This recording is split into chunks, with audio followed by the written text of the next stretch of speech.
I still remember the exact second my heart stopped pretending. My daughter, let's call her Lily, sat beside me at that scratched oak table in my parents' dining room, her paper crown slipping sideways like a broken halo. She was 9. Pink frosting smeared the corner of her mouth from the slice she hadn't touched. Across from us, my brother's 2 sons ripped open thick white envelopes, cash spilling out like confetti, college fund certificates gleaming under the cheap chandelier. Grandpa, my father, leaned back, fork in hand, and said the words that rewrote everything. Don't wait around for birthday gifts from us anymore. Every dollar we have left is going straight to the boys. They're the ones who'll keep this family alive. He said it casually, like commenting on the weather. Then he looked right at me, his 35-year-old son, and added, "Makes sense, right, Ethan?" I felt Lily's small foot hook around my ankle under the table. One tiny, silent plea. I forced the word out. Yeah, makes sense. My voice sounded like it belonged to someone else. Inside, something cracked open, cold and final. I'm Ethan, 35. I work third shift at a truck stop mini-mart, just off the interstate in a nowhere town in Ohio. The kind of place where the welcome sign is faded and the biggest landmark is a rusted water tower. Single dad. Lily's mom left when Lily was barely walking, chasing a fresh start in Arizona with someone who understood her better. It's been the 2 of us ever since. Her drawings taped to the fridge, my uniform smelling faintly of motor oil and burnt coffee. My parents live in the same brick ranch house they bought in the 70s. My brother, Ryan, has the big colonial 2 streets over, 2-car garage, sprinkler system, kids with matching monogram backpacks. He's a plumber now, steady money. His wife teaches kindergarten. They have the life my parents brag about at church potlucks. Me? I've always been the one who gets by.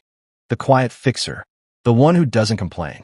8 years ago, my father had what Mom still calls his episode. Chest pains, ambulance lights flashing across their lawn at 2 a.m. He sounded small on the phone for the first time in my life. Doctor says term life insurance. Premiums are brutal at my age. We can't swing it. His voice cracked on can't. I was coming off a double, hands raw from scrubbing grease traps. I had $97 to my name. Still, I said, I'll cover it. We sat in a beige insurance office that smelled like old carpet and air freshener. Dad signed. Mom asked about senior discounts. The agent turned to me. You'll be the payer. $370 a month. I did the math in my head while they chatted. Every overtime shift, every skipped meal, every time Lily needed new shoes and I bought the knockoffs. I signed. Dad clapped my back. You're a good son. Won't forget this. He never asked the amount, never offered to pay me back. As long as the bill vanished quietly, he slept easy. Over the years, the asks multiplied. Roof leak, furnace replacement, meds that Medicare wouldn't touch, groceries when the boys' birthday parties ran long. My card slid out like muscle memory. I told myself it was family. I told myself blood means sacrifice. Meanwhile, Lily faded into the background. Christmas. The boys got drones and tablets, and savings bonds slipped into velvet envelopes. Lily got a dollar store puzzle and a hug that felt obligatory. Family photos on the mantle showed the boys front and center. Lily's school picture ended up magnet to the side of the fridge, half covered by a coupon.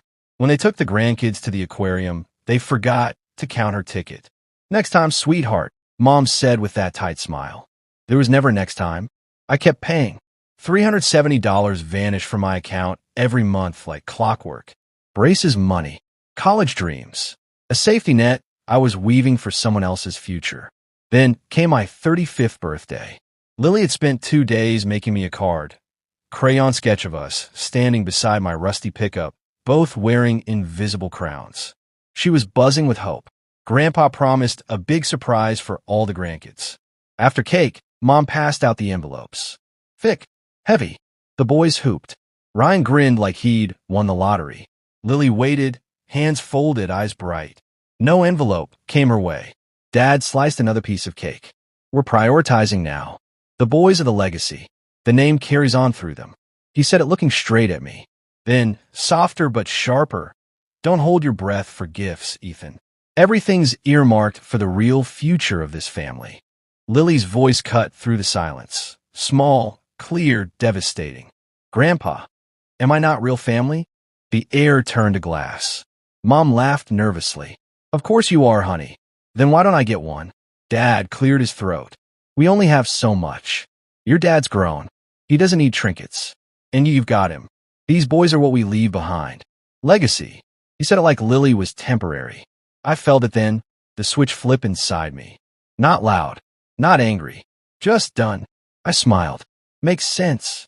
I cleared plates. Thanked them for dinner. Kissed Mom's cheek. Hugged Dad when he muttered, "Happy birthday, kid."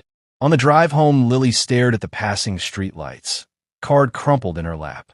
Am I not legacy, Dad? I gripped the wheel until my knuckles ached. You're my entire world, Lilybug. That's more than legacy. She nodded, but the light in her eyes had dimmed. Something precious had cracked. That night, after she fell asleep, clutching her stuffed fox, I sat at the kitchen table under the single bulb, opened the insurance app, scrolled through 8 years of green check marks. $35,000. Money I never saw. Money that could have bought her books, lessons. A future without fear. I hovered over the toggle. Remember Dad's pat on the shoulder. Mom's proud stories about the boy's future. Lily staring at those envelopes like they held magic she wasn't allowed to touch. I flipped the switch off. A red warning flashed. Policy will lapse. I confirmed. Then I called the company. Redirected all notices to my address. Just so nothing gets misplaced.